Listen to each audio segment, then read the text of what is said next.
on this one as well. Unwittingly paying the wrong tax. Maybe you have been there. We have had some good examples of that. People showing parallels in their own lives, decisions they made or didn't make on the basis of advice that they had or didn't have. Will Oakes, property law specialist, partner at Atwell Solicitors in Essex. Hello there. How are you doing? I'm fine, Nicky. Thank you. Good. So we're going from Essex to ethics. Tim Durrant, Institute. Thank you.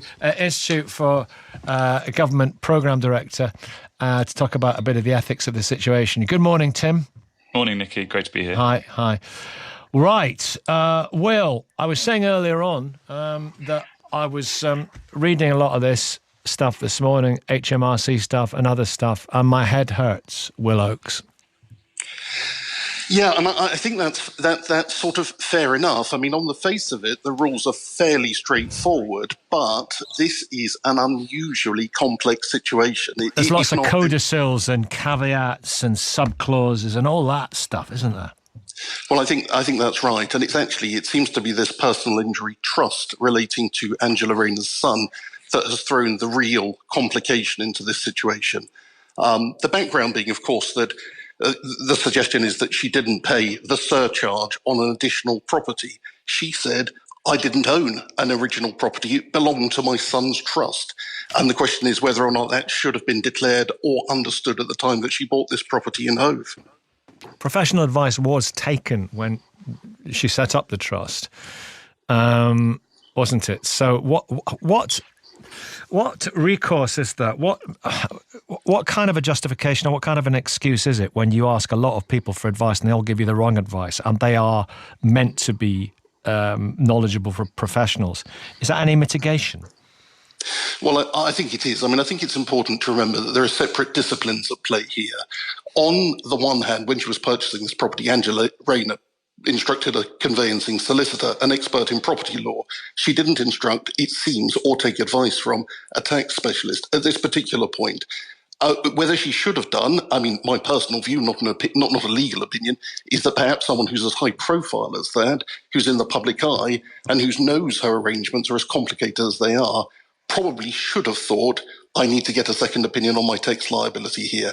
And it could be said that perhaps the solicitors involved should have referred her to somebody else to say, this is a unique situation. It's your personal tax return. We recommend you go and get some advice on that before you complete it.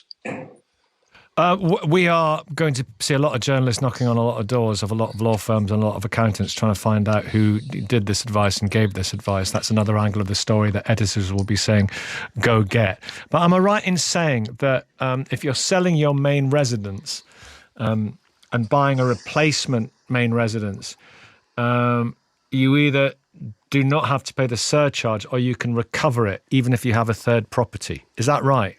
Well, so you don't have to pay it if it's your principal home, and you're not. The key question is: are you adding an additional property to the number of properties that you already own? In this case, Angela Rayner said, "No, I'm not, because I no longer own my property in Ashton-under-Lyne. It belongs to my son's trust." So you don't have to pay the surcharge if you've given up your financial interest in the first residence. Yeah, I think so. I think that's the position exactly. The difficulty in this case lay in the nuances, the machinations, the detail of this trust. And I think, and that's where this appears to have got lost during the actual process of acquiring this property in Hove. Yeah.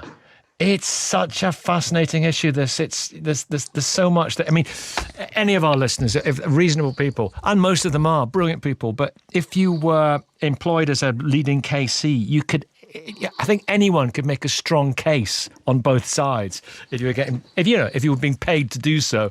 Kathy and Keithley, Lindsay and Hornsey, I'll be with you, Tim. Good to have you there, Will. Lindsay, what do you think? I think it's money laundering. It's not money laundering.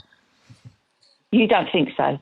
Well, because the thing is, so she has sold her share of her property to the son's trust, yeah?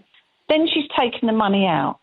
It's kind of washing money. That's what I think. It's not. I think it is. Anytime trust gets mentioned, this is not the Mexican cartel. For goodness sake. Right, okay, that's what, that's my opinion. You can disagree with that anyway, right? I mean, you do realise. I'm worried because of my learning